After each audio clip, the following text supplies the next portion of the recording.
Makinde, who would be introducing you to the audiences. Yes, Makinde, thank you very much. Uh, Good evening, everyone. Good evening, Professor Celestine. Good evening, Dr. Ancha, everybody present, and my fellow student ambassador. I would like to share my screen now as I read a brief overview of our speaker for today.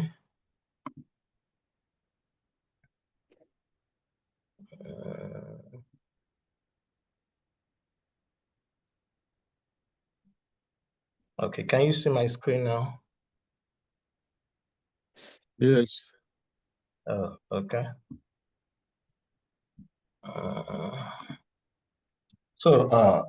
Nurun Nahar is an assistant teaching professor. Oh, sorry. Nurun Nahar is an assistant teaching professor based at the Greater Manchester Business School, University of Greater Manchester. Responsibility include overseeing and advising on technology-enhanced learning initiatives to enhance pedagogical practices within a department. Nurun is a published scholar and has presented her research work widely at several international conferences, as well as delivering invited guest talk on topic of digital literacy, pedagogical partnership, the use of generative AI, and technology-enhanced learning in higher education. She is also the founder of Terilogy, a web-based open education CPD platform series that connects higher education professionals globally through workshop, webinar, blogs, and podcasts, exploring critical topics relevant to teaching, learning, and assessment in higher education. Please join me with a warm round of applause to welcome our speaker today, Nurun Nahar from the Greater Manchester Business School, University of Greater Manchester. Thank you very much, Babatope. That was a very kind and generous introduction to myself. Thank you very much. It's a pleasure to be here, to be joining you all in this November to Remember series. I've been following the range of talks we've had since last week. Quite thought-provoking and very informative sessions. And I was thinking, is there anything more to add? I mean, the speakers have already identified so many key areas, and I was thinking, what should I be focusing on? Because it seems like, the previous speakers have already talked much about AI, how it's impacting the workforce. And of course, as educators within education, what role do we have, as well as, for students, what role do they have as learners? So I'm going to pitch from my background, which is my research background in technology enhanced learning. So I am primarily an educator. I'm based in the Greater Manchester Business School, and I teach on accountancy and business management programs, both at undergraduate and postgraduate levels. And I think ever since I have joined academia, it was almost immediately that I have taken an interest to how we can use different kind of educational technologies and embed them within teaching, learning, curriculum, and assessment so that it enhances various, core skills development, but at the same time also enhances experiences of learners as well as for teachers. And so I'm going to pitch my talk today from that perspective. So let me share my screen. Just let me know, please, if you cannot see it from your end.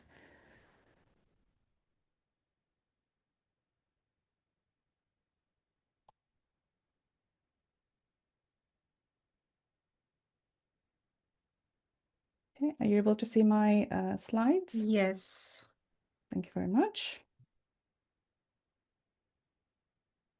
To hide present view for this. Okay, so the human AI nexus. I think I was a bit conscious when I was choosing this topic because essentially, when we talk about AI, we cannot really we cannot really eliminate the human element from it, because AI technologies in all their in robust features, in all their, I think, ability to support the learning process or support in augmenting our capabilities, need that human intervention. So it's really important that we look at any kind of AI technologies integration from a very, human perspective. What is it actually doing that's going to enhance our existing skills, or what is it going to do which might help in the process of learning or acquiring new skill set.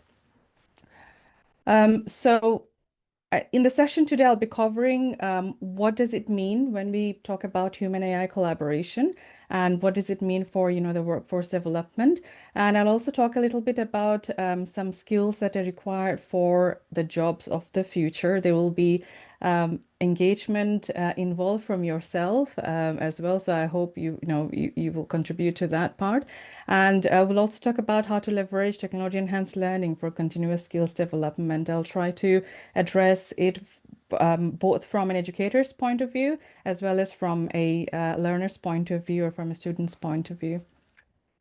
So I think to begin with, I would like to do a quick poll of what you think will the what will you think will be the jobs of the future? What will they look like?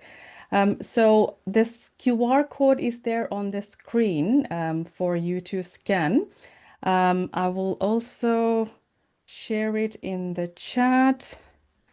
Have to quickly, I think, escape from this.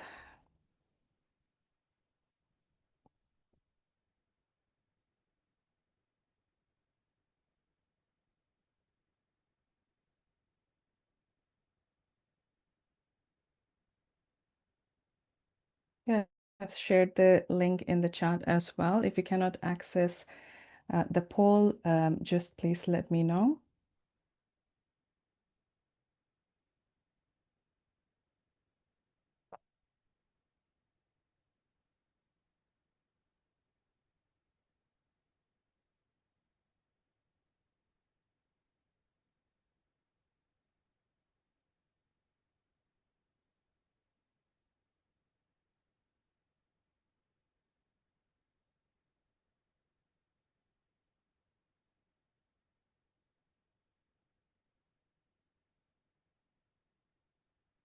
The responses are coming through. I think I'll just give about 1 or 2 minutes. We'll see what the general consensus is like about the jobs of the future.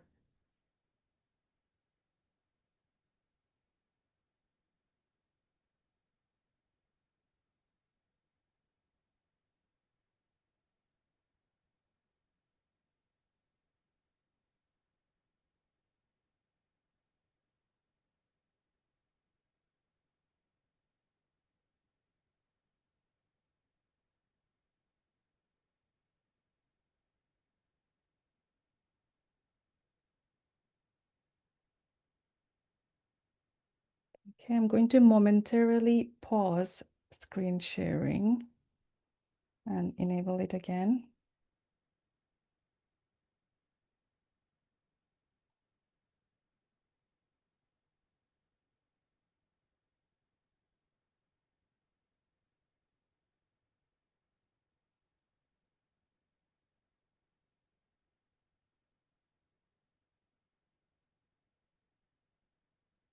I think we'll just give it 1 more minute.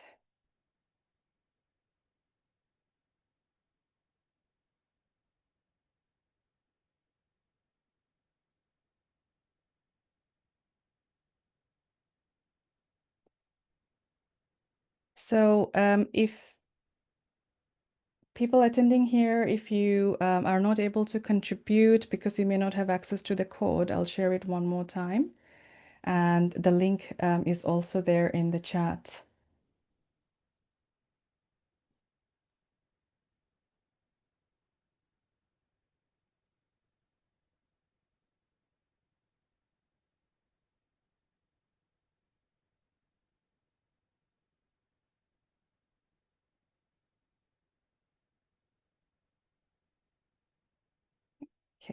will just have a quick look now.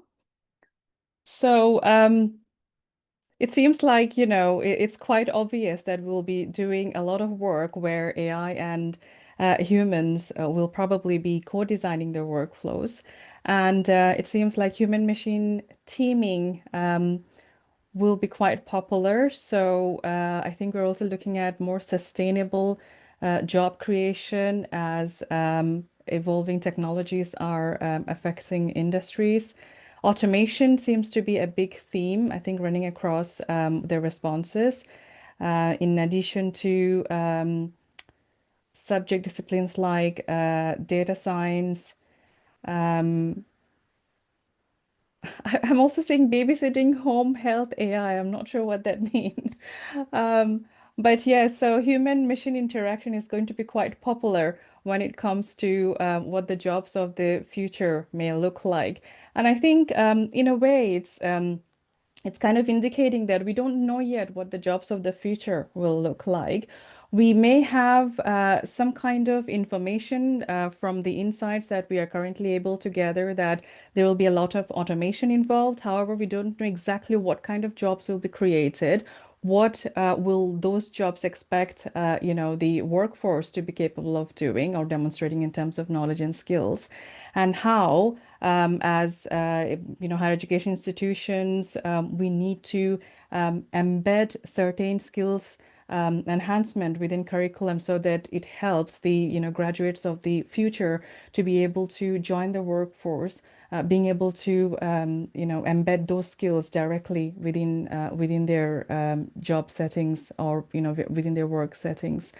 So I think I'm going to move on to the next slide. Thank you very much, everyone who have contributed to this.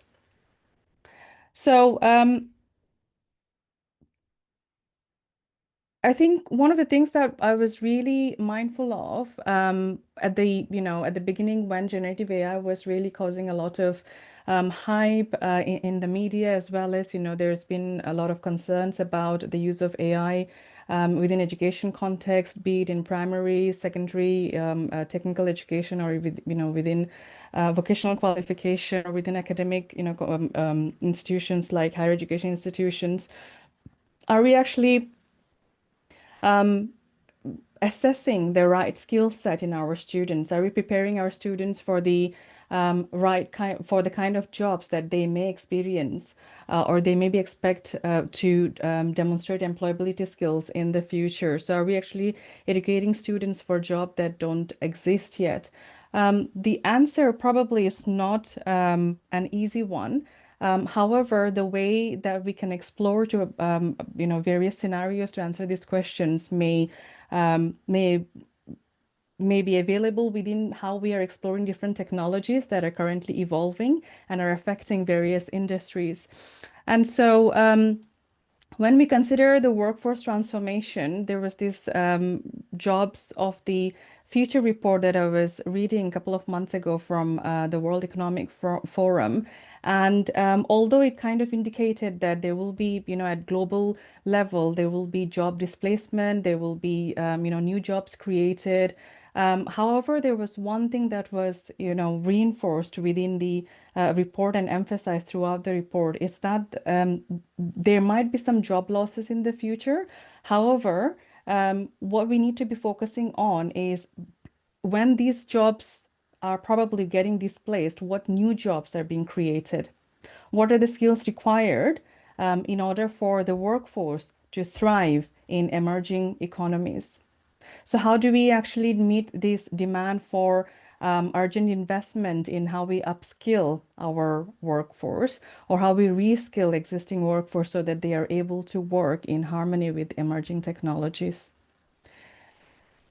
So, although there is a lot of, optimism about technological advancements that, a number of ways that we are doing currently, some repetitive tasks, they may be able to be done more effectively using technology. But there is also that concern that will AI actually replace humans? I think that hype has also existed for a long time.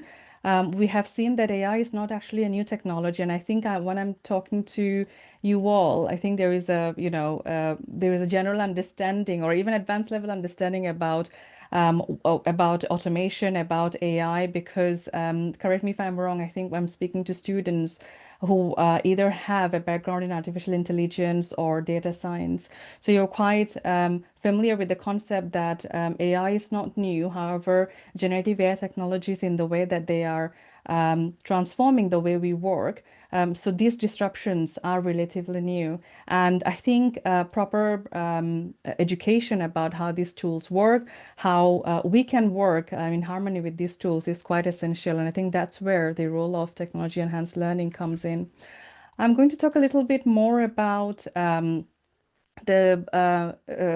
human AI nexus, because I think it's really important for us to understand how emerging technologies are being integrated within businesses, and as businesses evolve and as they rapidly change their workflows and then how they're streamlining services, we need to be able to understand where our role is within that human AI nexus, and how within that symbiotic relationship we are able to nurture our existing skills as well as enable these technologies to be used in a way which will help us to develop core essential skills that will be very essential for surviving in the for surviving in within environments as well as within sectors where AI is causing rapid disruption. So I think with AI, it's not really something that completely replaces human intelligence. If anything at all, it augments human intelligence, and depending on at what level we are using AI, we are able to extend those human capabilities with the help of AI. However, because of increased AI adoption in different industries, in different workflows, we need to think of how this integration of AI, because of this integration of AI, we need to think of our interaction with technologies. We need to understand within what context and paradigms we need to learn the human AI interaction, as well as consider it from an ethical and responsible point of view. Is the integration of technologies is actually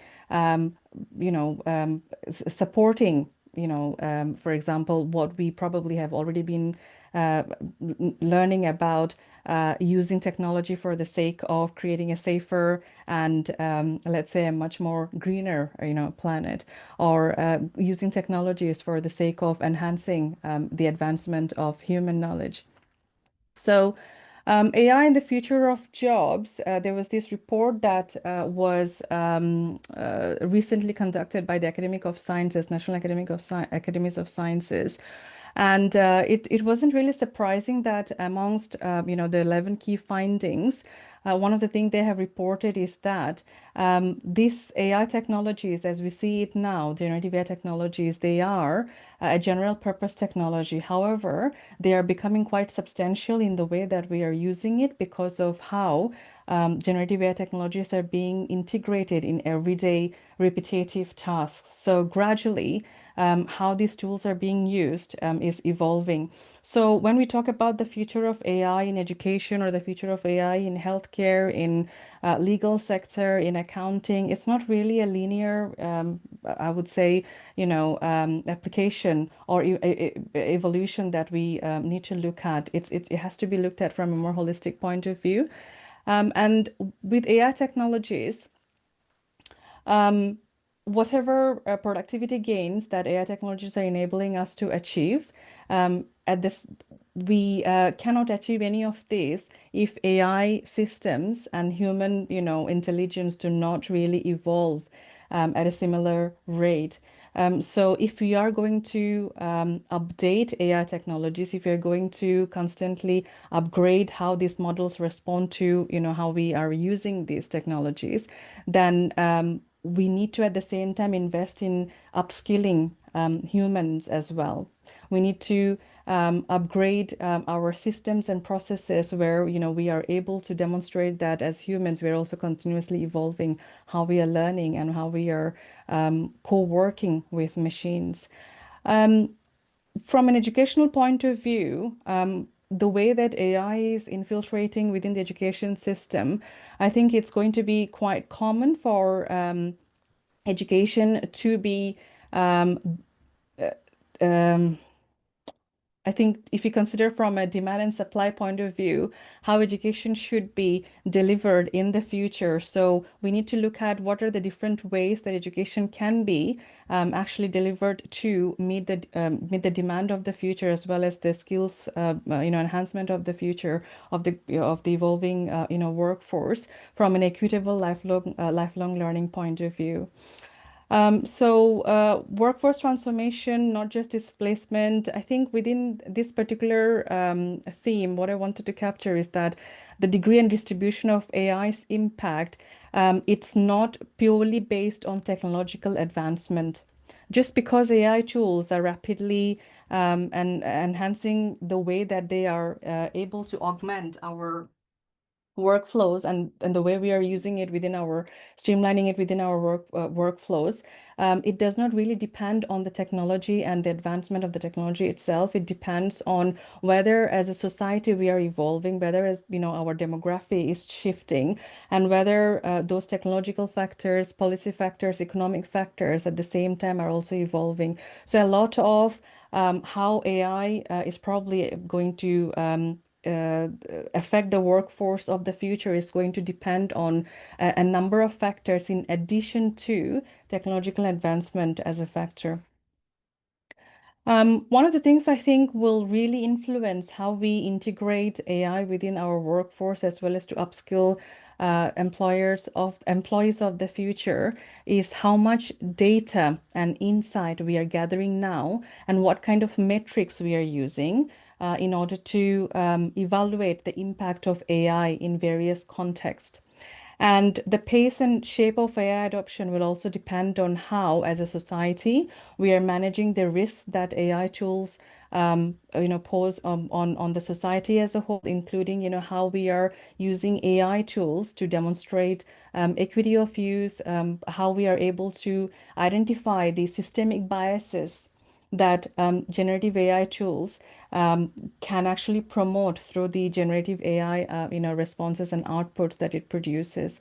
And at the same time, also considering how it's going to infiltrate on our, within our privacy and data security systems, and how we can actually ensure that these are maintained and, our information, our privacy is actually maintained in the face of how AI tools are continuously infiltrating everyday systems and softwares that we are using. So time for one more engagement poll. As I think we have a lot of students here amongst the audience, what do you think will be the most critical skill in the future in an AI-driven workforce? So which skill is most critical for graduates in an AI-driven workforce?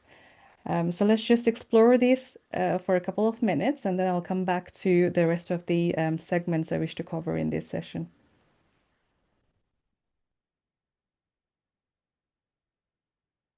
Am I doing okay for time, Celestine and Achal? Yes, yes.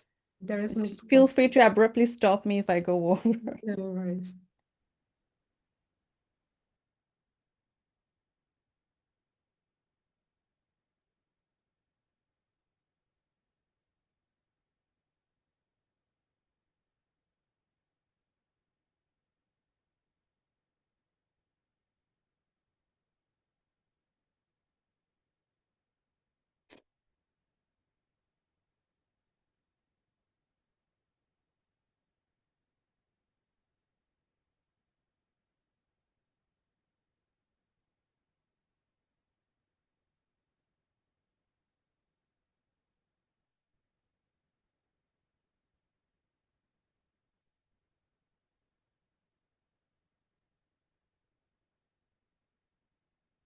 So I'm using the same Menti code. for this poll. You can either scan the QR code from your screen, or the link is provided in the chat.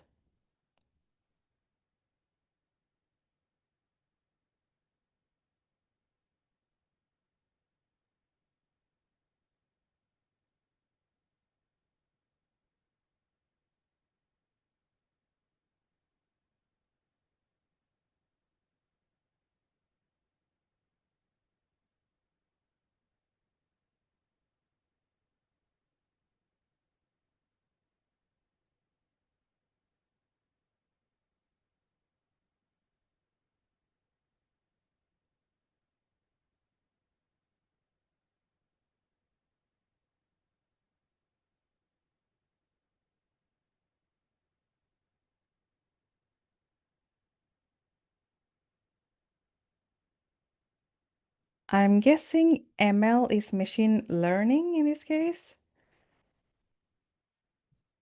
Somebody responded with ML. Yes. Yes, it Thank is you. machine.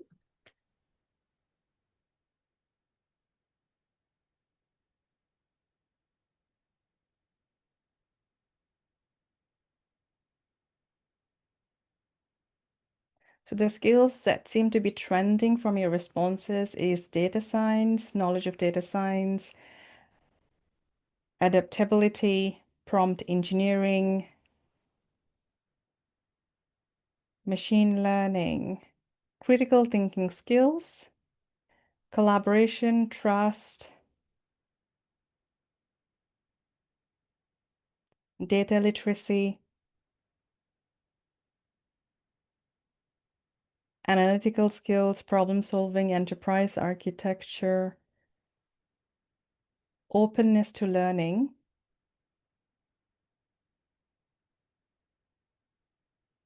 I think I'll just give it one more minute.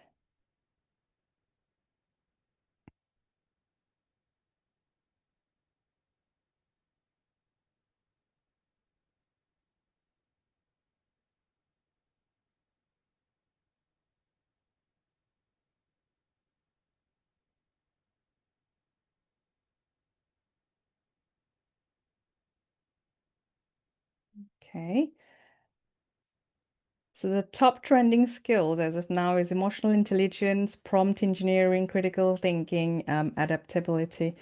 Thank you all very much again for your engagement. Feel free to engage with this poll and enter your responses to the question. I shall be moving on to the next part of my presentation.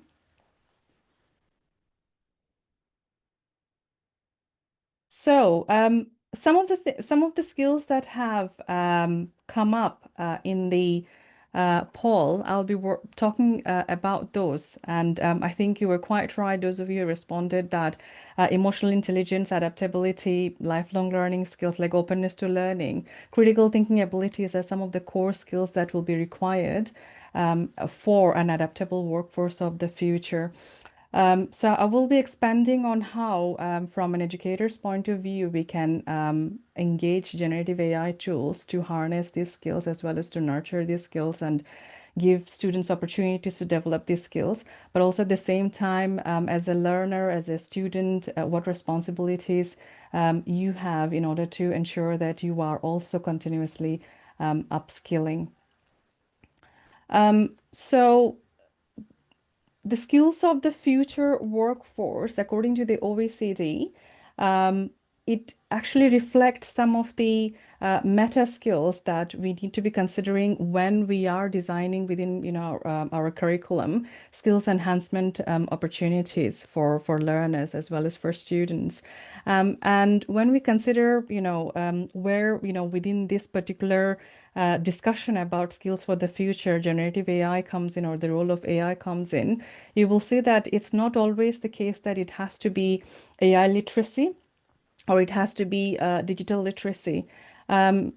it's more to do with how, as learners, we're continuously being adaptive and agile, and how we are preparing ourselves to be lifelong learners. And when we consider ourselves to be lifelong learners, there are certain skill set that are really important to harness as well as to nurture. So if we consider transformative competencies as some of the skills of the future workforce, it doesn't say that we have to put AI literacy, right at the top of skills demand for the future, or digital literacy right at the top of skills demand for the future. It's more to do with how we are using existing skill set, like our abilities to innovate, our abilities to critically think and critically respond to solve complex problems, and how we respond to adaptability. And how we manage risks, using cognitive flexibility, as well as how we self-regulate our own learning, and as learners, how we are constantly applying reflective thinking skills that really makes a big difference in how, as a workforce, we could prepare ourselves for the jobs of the future. And alongside that, what's also important is what kind of disciplinary knowledge you are training yourself to be, to be masters of, and then how we are applying that disciplinary knowledge in interdisciplinary context. So using project-based learning, using thematic learning in order to understand what you are learning, for example, within artificial intelligence, or within a course that maybe, primarily teaches you about data security and cybersecurity, or even business management, how all of these actually come into play when you are part of an agile workforce, or when you are part of a business. And epistemic knowledge is really important. So as we gradually, evolve as practitioners, so those of you who are currently students, when you join the workforce, you will be expected to demonstrate skills that a practitioner in, your, for example, in your coming from your particular subject discipline is expected to demonstrate. So how do practitioners in your field think and act? How do you solve problems? What kind of approach do you take? Epistemic knowledge approach, or interdisciplinary knowledge approach, or even disciplinary knowledge approach that you take in solving complex problems. And alongside that, we also need to consider systems thinking and design thinking. And I think this is really important because all four of these are actually interconnected within the realm of system thinking and design thinking. If you consider how might the knowledge of data security and cybersecurity might actually come into hand when solving a problem within a particular, business, then you need to have this skills mastery where you are applying design thinking skills, being able to think in a structured way, and involving, processes which help us to solve complex problems. So I think when I go through this, you will see that some of these will probably you will be able to resonate with, because this is not anything new. And as learners, as educators, we have, come across this probably, many times in our practice. So I think at the moment within higher education, there is currently a dilemma where it's almost like a wicked problem, where we would want our students to be employable. We want them to have those employability skills that graduates need to demonstrate and employers are seeking. But at the same time, when we think of use of generative AI tools, we are considering from an academic integrity point of view, should these tools actually be allowed to be used for supporting learning, or for supporting, or to be used within assessments. So the Higher Education Policy Institute conducted a survey and of all students, and it's not really, anything new when they found that actually 92% of students within a higher education setting are actually using AI in one way or the other. And the key concern here is that when Digital Education Council did a survey of students across different disciplines and different levels of study to look at, their range of views and their take on AI in education, it was quite clear that students are currently feeling underprepared for AI workplaces, or they're feeling that they are not being prepared adequately to join the workforce. To join the workforce, having the knowledge, skill set, as well as the capabilities to demonstrate their use of AI, or the skills required to use AI in a way that will give them the leverage to use it for business transformation, or to augment our workflows.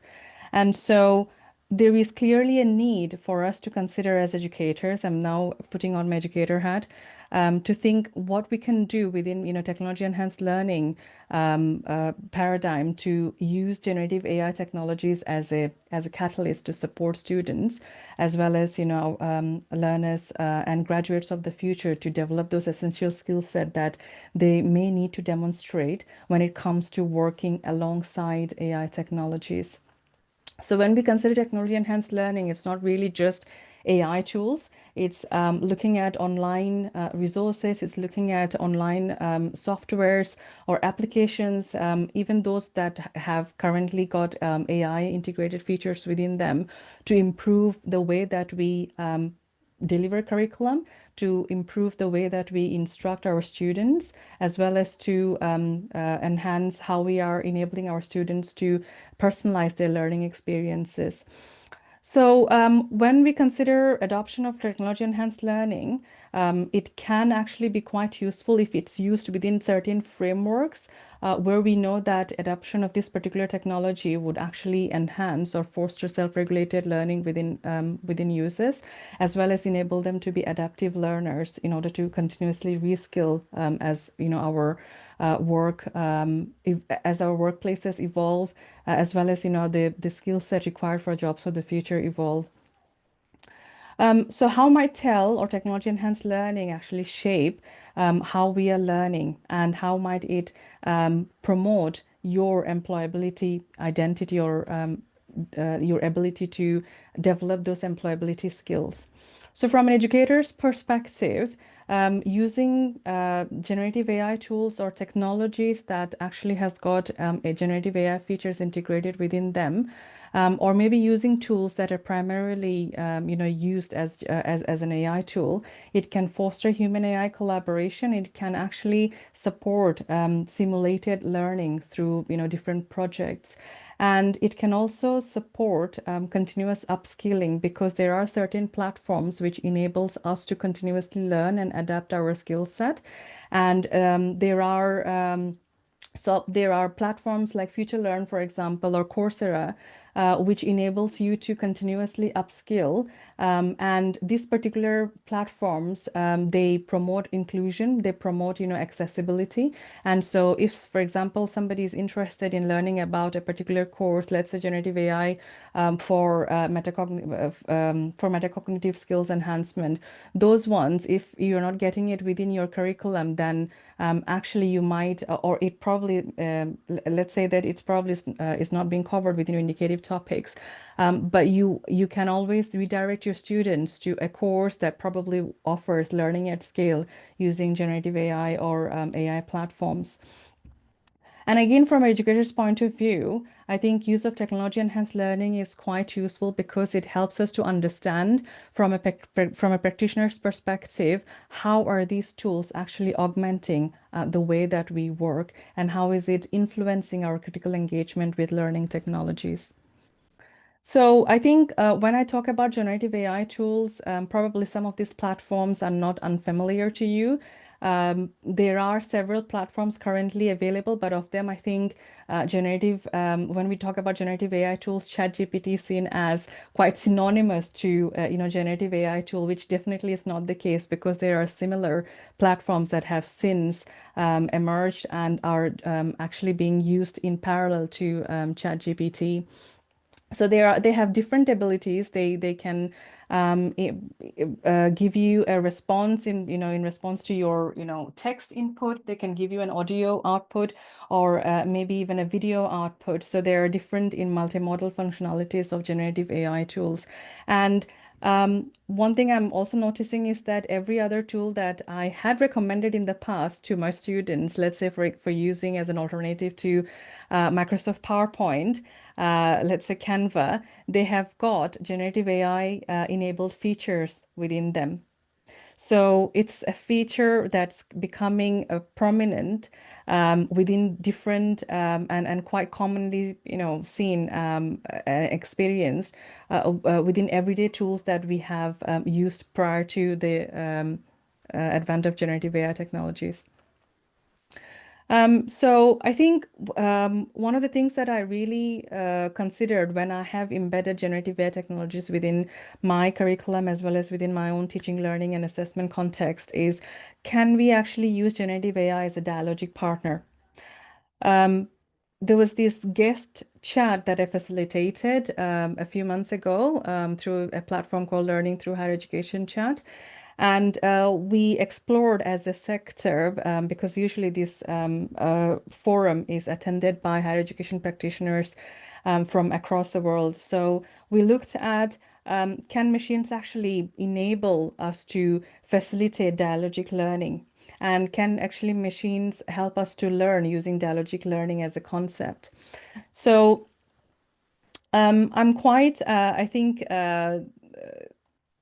I would say cautious when I say this, that when, for example, we look at dialogic learning, some may consider machines not to have, let's say, a sentient presence or sentience in intelligence, and because of that we probably could consider it just as a machine which is using probabilistic algorithm, is proposing what could be, for example, explored within a particular context in response to our questions.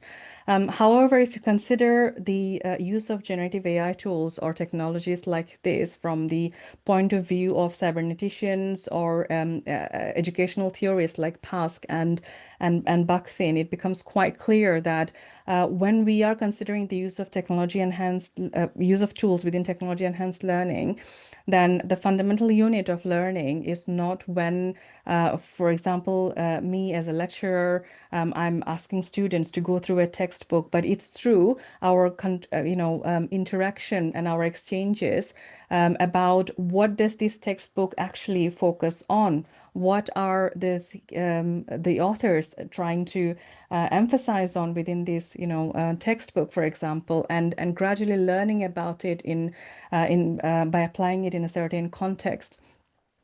In addition to that, learning is essentially a chain of responses, as per Bakhtin, and reflections that prevents any single viewpoint from being final or absolute. And I think that gives a really good grounding to the use of Lorilard's conversational framework. Now, you may be familiar with this. If not, then Diana Lorillard, who proposed this framework back in 2002, has had several updated versions of this, but primarily the idea here is to use the conversational framework where learners and teachers are actually exchanging dialogues to hone concepts or their understanding of key concepts through feedbacks and through reflection and through adaptive learning.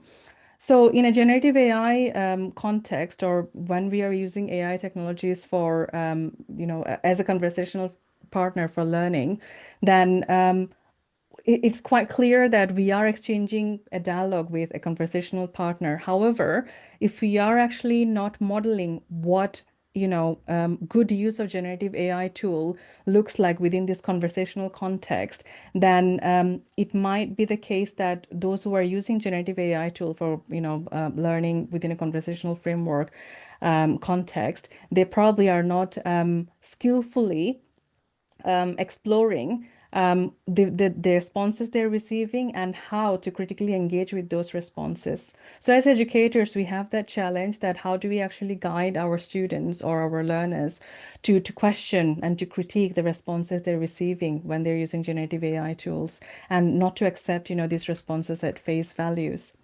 So when I was giving this talk, this was last year for the Association of Learning Technology webinar series.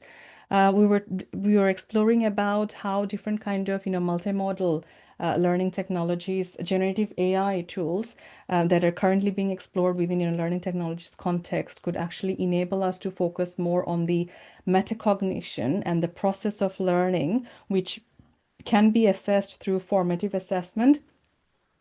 And when we talk about formative assessment, is for students to understand maybe through a low-stake quiz, or maybe using a flashcard activity, or maybe through role playing if they have understood the concept before they actually demonstrate this in a coursework which is summatively assessed or which is actually graded. So generative AI tools within their different capacities can actually help us as educators to understand what are the methods or the techniques being used for learning to take place, and how as educators we can use technology in order for us to see during the learning process which metacognitive skills are actually helping students to learn. And I've also been exploring how we could use AI as a Socratic partner, and I'll share some examples from practice. The advantage of using AI as a Socratic partner, I think educators as well as students, they have a role here, because when we are using everyday technologies and everyday, generative AI tools like ChatGPT, we need to understand what's the difference between why we are using this tool for, let's say, cognitive offloading, and how we are using this tool for, yes, for cognitive offloading, but at the same time, in a beneficial way that's helping us to understand, as a result of that cognitive offloading, what additional or advanced skills or knowledge we have acquired. So when you're using AI as a Socratic partner, it helps us to understand the reasons underlying our decisions, or the processes that help us to understand how we have reached a particular decision.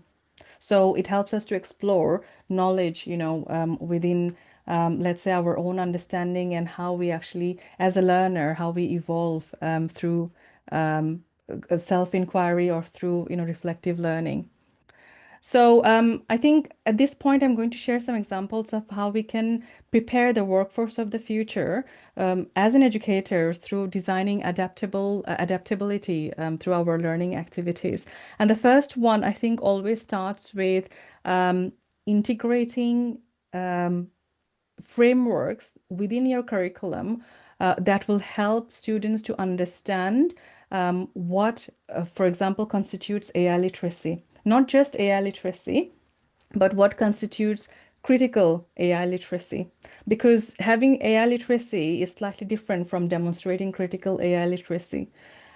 So using frameworks that help us to understand whether the use of AI tools is actually, redefining a particular learning process, or modifying a particular learning process, or even augmenting or substituting it, is really important. So this summer model, I have found it to be quite useful when particularly considering if we are going to use a particular learning technology, then is it going to augment our practice, or is it actually going to be used just as a modification, to transform learning? And I think this should be in parallel with using frameworks which particularly supports development of critical AI literacy. So this example I'm sharing from a recent AI literacy framework that we have launched as part of the University of Greater Manchester's LEAP framework, which helps students with academic skills development. And we have actually included this as part of academic skills development because when we were working on this project collaboratively, we had researchers, we had academics, we had e-learning specialists, we had librarians working collectively to understand, as well as students, to collectively understand why we need to explore the use of generative AI technologies from a from an informed point of view that is informed by evidence, that is informed by impact from research. And we proposed that actually, in order to engage with generative AI technologies, we need to, first of all, help students to learn and self-assess if they have got the critical thinking abilities, if they've got the digital literacy skills. That should be prerequisite to engaging with generative AI technologies.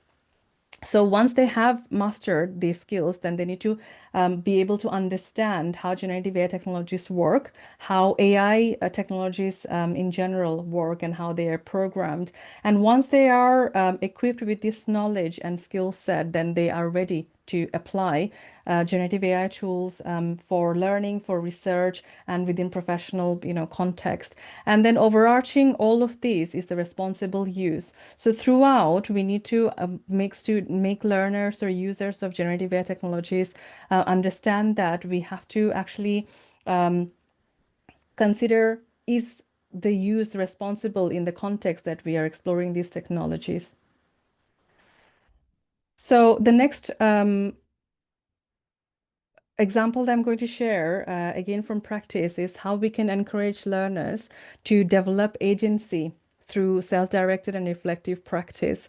So this project was a project that I did, which actually started back in 2019 before the COVID pandemic hit. At that time, I was looking at how we can actually use AI in order to support students with feedback, to get feedback at scale. When I'm not there to respond to an email, if they need the feedback immediately on a draft coursework, then how we can use an AI tool situated as a chatbot within virtual learning environments to help them to get that feedback. And so in collaboration with Bolton College, we used FirstPass, which currently actually enables anybody who uses FirstPass to situate this as an interactive chatbot within virtual learning environments to help students to get immediate feedback that is personalized to an assessment. And at the same time, also keep an eye on for educators to keep an eye on what kind of responses the AI tool is giving to the students, if it's actually giving them the right guidance, and for students as well to track and progress and monitor their progress, when they are developing that agency through self-inquiry as well as through reflective practice. Again, this is another example in a similar context. So how can you use tools like Notebook LM, for example, because it offers a whole suite of features within the studio where you can upload a document in order to get an overview of it as a podcast, or you can actually generate a video overview of the same topic, or maybe a document, but summarized in a way, or it's condensed in a way that's easily understandable and comprehensible. And also for educators then to use this as a source within which, or an interactive and conversational source within which students can actually upload course resources and ensure that they are engaging with these documents in a way that will help them to promote their own agency as well as autonomy when they are learning. The final example I'm going to share is about how we can use custom GPTs for supporting students with asynchronous learning. When we talk about asynchronous learning, it's when you do not have a live class or a seminar, but for example, you are you are uploading documents on virtual learning environments like Moodle, or virtual learning systems like Canva or Blackboard. It's usually the case that not always students will engage with this. However, if you are inputting all of these as knowledge sources within a custom GPT that's personalized to respond to users in the context of a particular module, as well as an assignment, then it becomes really effective as a on-demand virtual tutor. So I've recently embedded this within one of my block module that I'm teaching this semester, and students so far have found it really useful because it's not giving them anything like where it's solving the assessment question for them or doing the assessment for them, but it's guiding them to understand what they need to do and what kind of knowledge and skills they need to demonstrate in order to help them to complete a particular task within an assignment. So just to, I think, bring it all together, I would say that when we consider, what should be the skill set we need to focus on to prepare our students, as well as, to prepare the workforce, the current workforce or the future of work, then it's trying to situate or simulate situations where we know that human and AI will be working collaboratively side by side and in harmony to co-design workflows and to ensure that the benefit is not only for the business as a whole or for the economy as a whole, but for the person who are driving these AI technologies. And I think for educational institutions, we need to really consider whether our current curriculum is matched or mapped to meet the demand or bridge the gap when it comes to upskilling the future workforce, and what we can do in order to ensure that our assessments are relevant and our assessments are actually focusing on the processes that require us to demonstrate when we are achieving a particular task, when, be it high order thinking, be it a task which requires high order thinking skills or low stake engagement. And within educational context, considering how we can meaningfully integrate technologies, including AI technologies, which enhances the efficiency of how we learn and how these tools can be used to flourish our creative potential, so that we are actually preparing our students and preparing the workforce for uncertain technological evolution. So if we consider human AI collaboration from a student-centric, future skills framework, then it's always considering the core human abilities that make us uniquely human. So for example, emotional intelligence, which some of you have actually mentioned in the responses to the second poll, and nurturing creativity, nurturing ethical reasoning, nurturing empathy and complex problem solving. And putting this in the the meta context, we're looking at how we can harness AI technologies, how we can continuously develop our prompt engineering skills or be AI literate to be able to critically evaluate AI outputs within that human AI workflow design. And if you consider it, at the broader context, then adaptive meta learning, it becomes quite important, because when we are learning with AI, we are using feedback loops, or we are using our own skills, such as self-regulated learning skills or reflective skills and self-inquiry skills, to continuously learn and to be agile and to be adaptable to how these emerging technologies may actually influence our work in the future. To conclude, this was quite interesting. I came across this podcast this morning, actually, and I was curious to hear what the guest speaker had to say, because the title was is using generative AI in education pedagogically responsible? And I quickly, checked it out, because one thing that I obviously am always conscious about is, if I am going to use it within my curriculum, teaching, learning context, and it has to be pedagogically sound. The purpose has to be pedagogically, driven. The intention must be pedagogically led, as well as making sure that it's choice led. And so when I saw the title, I quickly engaged with the podcast, but then it was good to be reassured that some of the concerns, some of the, I would say, dilemmas that we are experiencing as educators and maybe even, you know, students, as to whether to embrace AI or to actually stay away from it.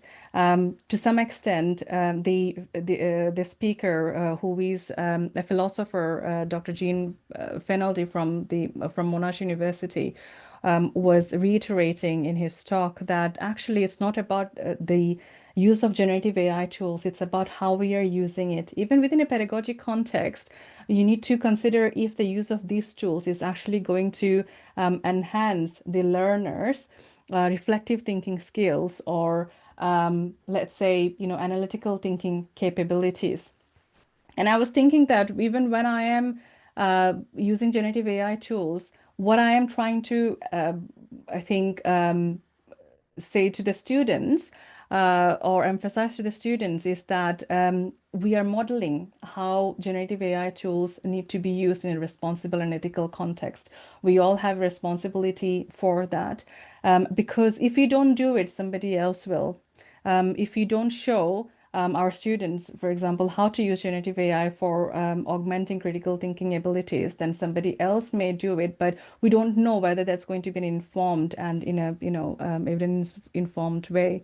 And so this quote, I think I wanted to include it for a reason, because it deeply resonated with me as well. So when I first went to university, it was a transformative experience. I didn't meet chatbots.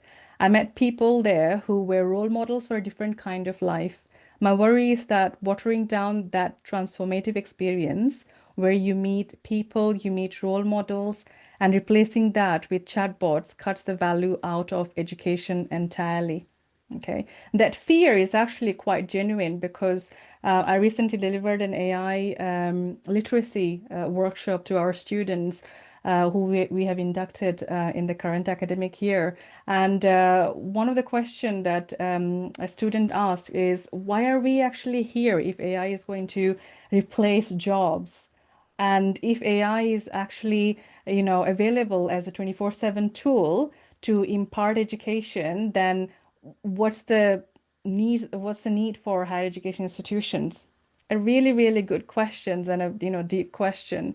And so I think for us, there's really an important subject matter here to explore, as well as, you know, a critical thought to consider when using generative AI tools. How are we modeling the use of these tools, and are we actually modeling it in a way where we are suggesting that we are replaceable? Are we actually modeling it in a way which is recommending that if you're using it in an informed way, it's actually going to augment and enhance our existing potentials? So I think, just to summarize and finish off, I would say that in the current climate and the evolving economic context, and how, you know, industries are integrating generative AI tools, we need to be agile and an adaptable learner. And we need to find means to constantly seek the truths, to validate outputs that these large language models and generative AI tools are, you know, giving us very, you know, swiftly when we are asking it a question.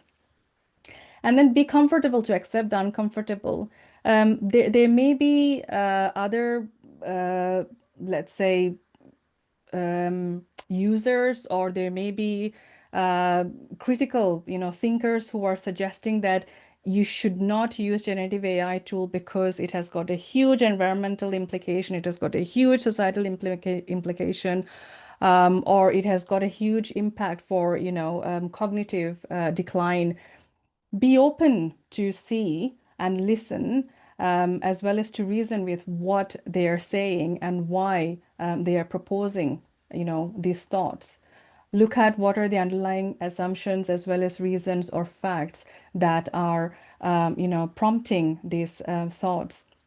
And so we need to be able to accept and explore this within our own reality, and being mindful of cognitive offloading and cognitive debt. So when we are using generative AI tools, to a certain extent, we are actually, you know, relying on cognitive offloading to do some of the, for AI tools to do some of the menial and repetitive tasks for us. But within that, we shouldn't really be reliant or dependent on AI to do, jobs or to do tasks or to do even, let's say, learning experiences for which higher order thinking skills are necessary. So do not use generative AI tools for, offloading where it leads to cognitive debt. And I think to bring it all together, we need to be using it in a way where we have inherently internalized the responsible use of AI and what it looks like. What does this principle, or what do these principles of responsible AI use look like within education context, within societal context, as well as within, our own professional context. I think I'll finish with that. Thank you very much.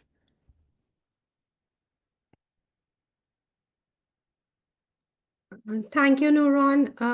It was really insightful.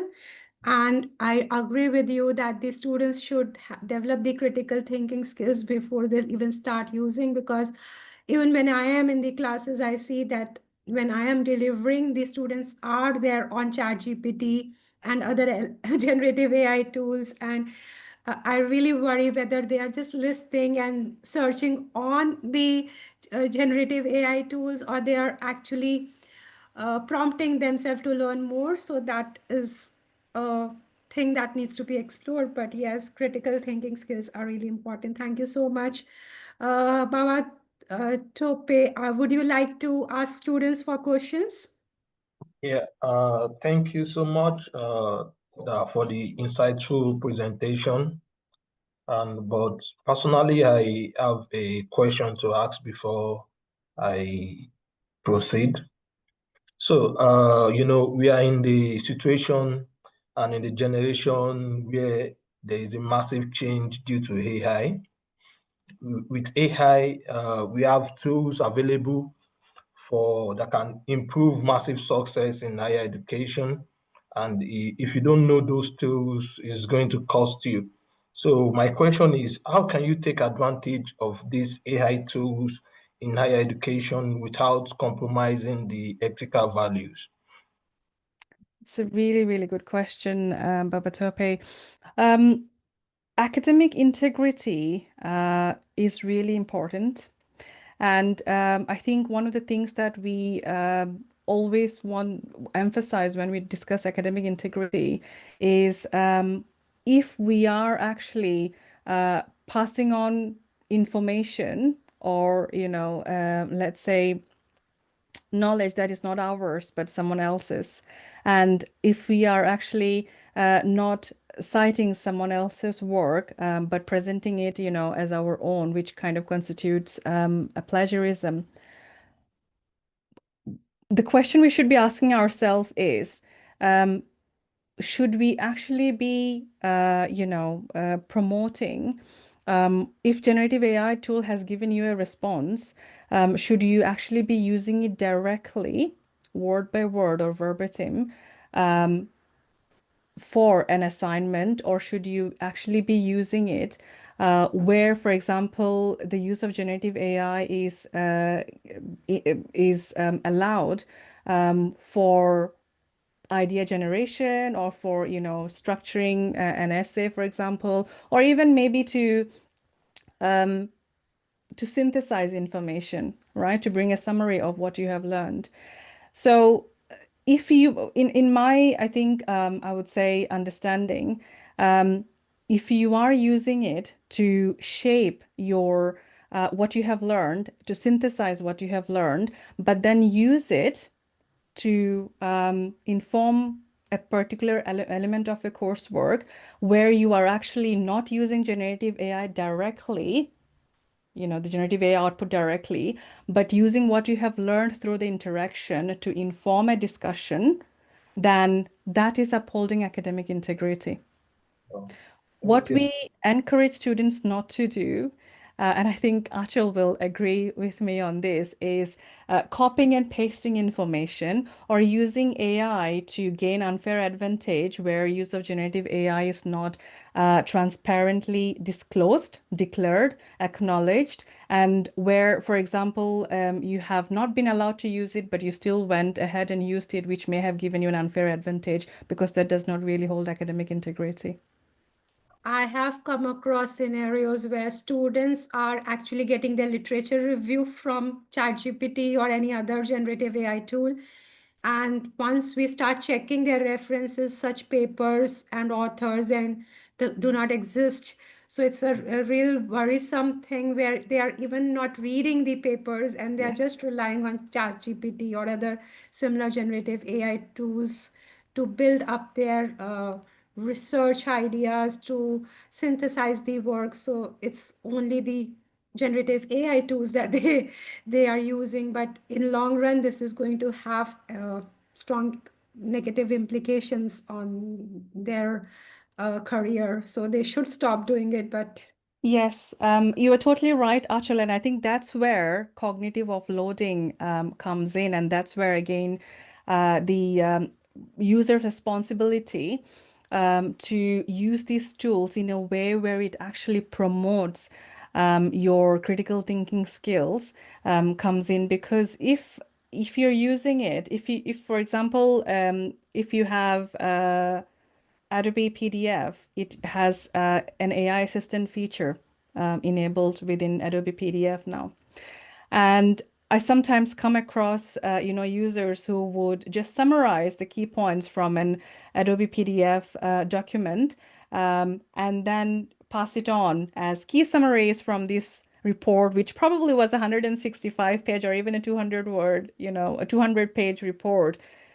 You don't know if AI actually has summarized it in a way in which, in a way, how the authors have actually, summarized those key bullet points within the report. So understanding the context within which those findings have been explored and those facts, for example, has been presented is really important. So when you get a summary, my suggestion would be to cross-validate it with sources, validate with academic sources, validate it by going through that specific segment within that document where Adobe PDFs, let's say AI Assistant, has actually picked up that information. So instead of asking it to produce a summary, ask it to give reference to source within the document where this has actually been, presented. And the same for, I think, using generative AI tools for doing literature review. I come across this so often when I'm supervising, and I keep saying, and I think you can, if you are a researcher in technology enhanced learning or currently interacting with generative AI tools, it becomes very evident that immediately when you see a work that probably has been generated using generative AI, there are some hallmarks that we can, see and tell that student may have used generative AI. But my concern is don't use it in an uninformed way. If you're going to use it in a way that actually, enhances your skill to conduct a literature review. Because if you are not learning how to conduct a literature review, then you won't be able to identify if in the process of conducting a literature review, the sources that ChatGPT has identified or it has signposted to are actually the relevant sources that you need for your topic, for your research.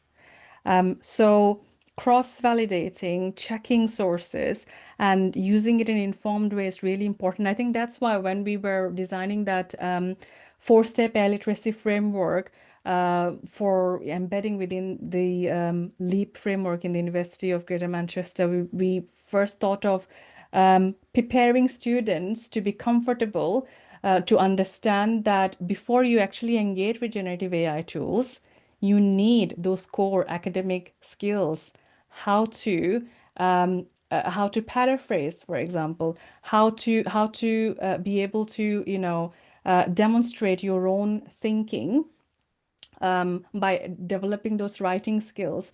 how you need to engage with these sources in a critical way to develop critical thinking abilities or demonstrate critical thinking abilities before you actually use generative AI tools.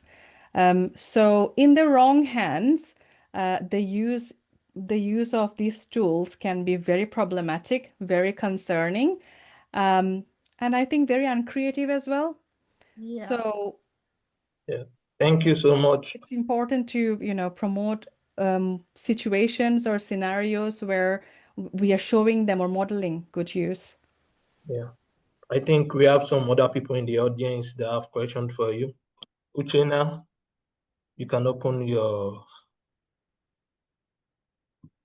Hello, Uchenna. Victor. Okay, we can move to the, okay, Yeah, Victor. thank you. Victor, go ahead.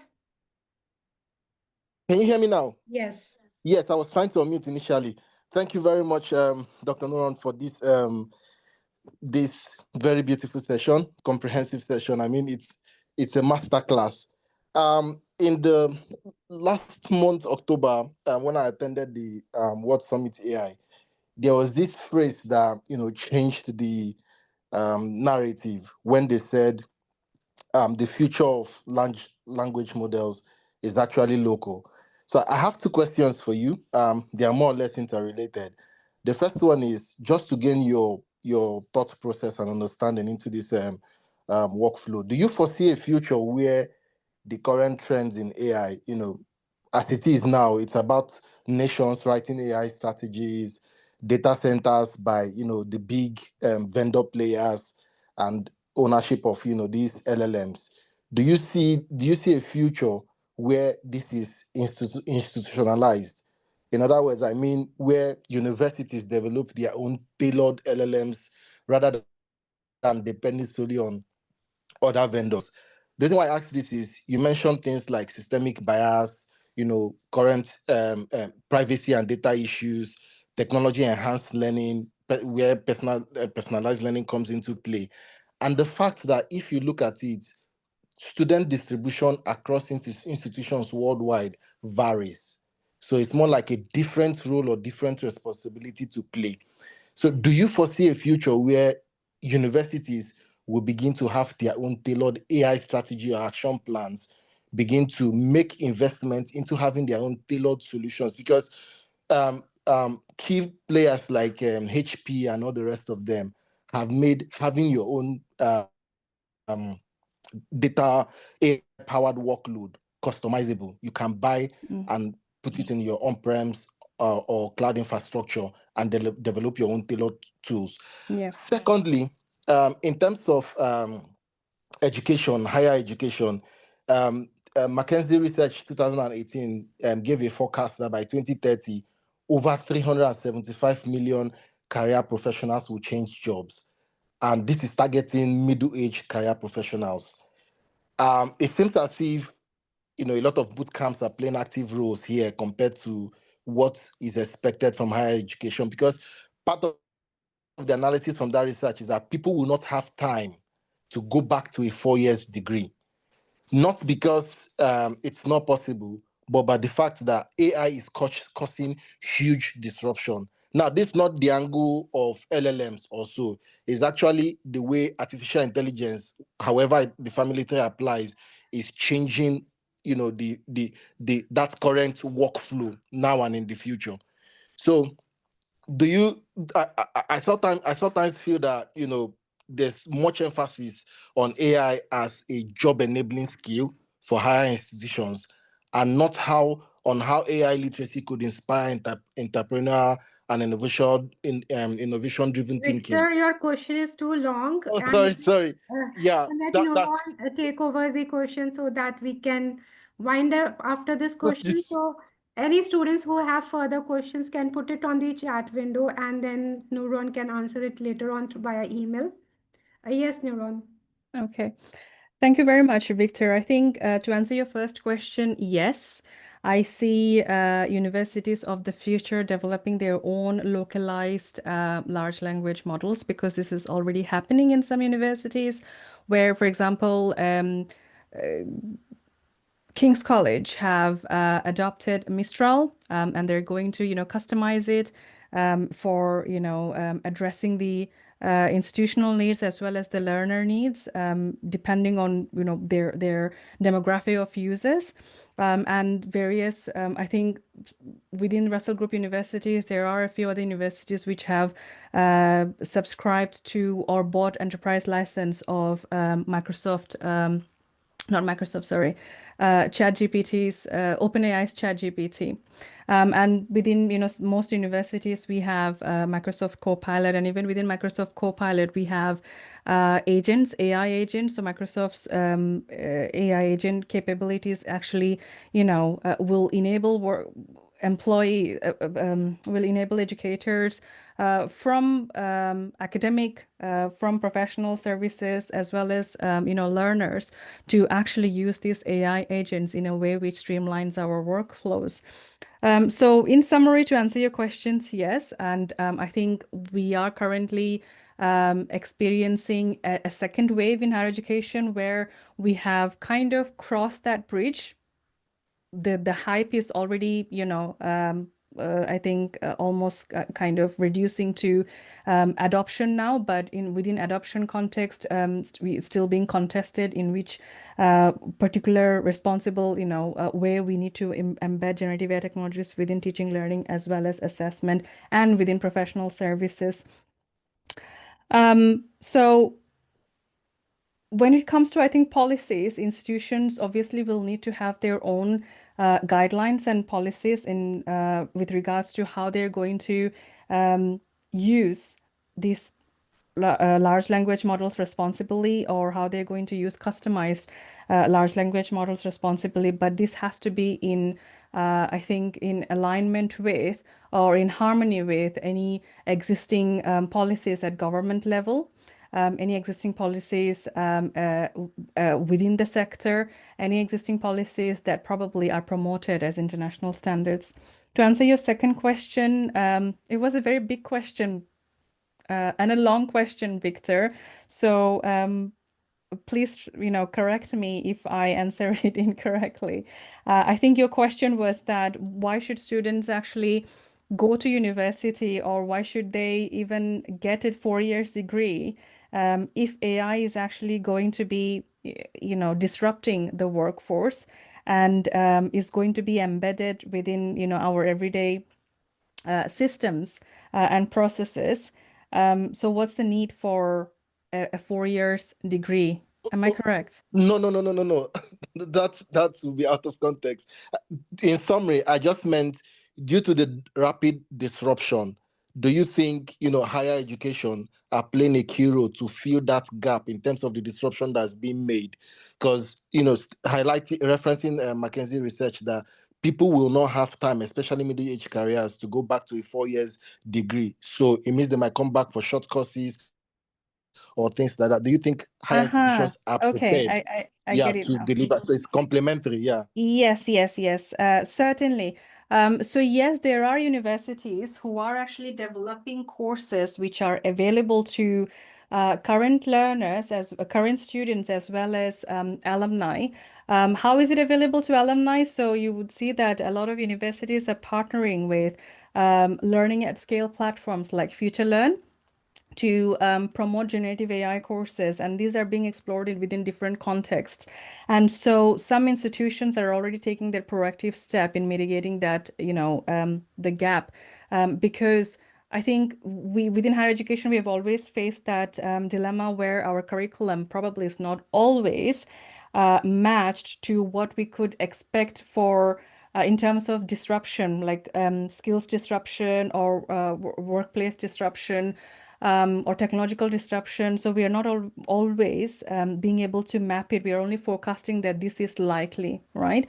So in order to mitigate those risks and gaps, higher education institutions definitely has a role to play. And I think exploring those learning at scale platforms would be ideal, either promoting it within the institution and through their alumni network, as well as, through other readily available platforms like LinkedIn, FutureLearn. Okay. Thank you, Nurun. I think so. We should end the question answer session here because otherwise it will go on forever. I took 15 minutes because we were having some open discussions. Okay, thank you, Nurun, very much. And Celestine will present you the award for the wonderful presentation. Yeah. Thank you so much, Nora. Thank you so much for Thank you. accepting to speak in November to Remember session. It has been very great. There's a whole lot to talk about, you know, with LLM and ChatGPT and everything. So we just want to appreciate you. Without wasting much time, we have little things to just share with you to say thank you for coming. And then we, where is it again? Okay. Yes. Can you see this now, everyone? Not No, it's yet. still, Yeah. There you go. Yes. I can So we see it. want to say thank you so much for Thank you. delivering a very powerful lecture, which we're going to put it up again on YouTube. Thank you so much. We appreciate you. Thank you. Thank you very much. Thank you, Celestine. Thank you, Anchal, and everyone who engaged with the session. I hope to some extent it was useful and has inspired you in some ways. And like Anchal said, I have shared my contact details. If any of you feel like you want to get in touch, have any questions to ask, then feel free to please get in touch via email or via LinkedIn. thank you, Nurun. Thank you for having me. Okay. Bye. Thank you. All right. To everyone, again, tomorrow we have November to Remember continue with AI. Is it AI or die? So it's going to be very tough. There is nothing beyond AI, so everyone will speak about AI. Yes, but tomorrow we'll look at it in terms of technological way Okay. from Vishnu all the way from Sunday. I think from US is going to be speaking on AI or die. I've never heard that, but we'll hear that tomorrow. Thank you so much, everyone. See you tomorrow. Thank you, everyone. And Enjoy the rest of your Thanks, day. everyone. Bye-bye. thank you, Nurun. Bye. Thank you.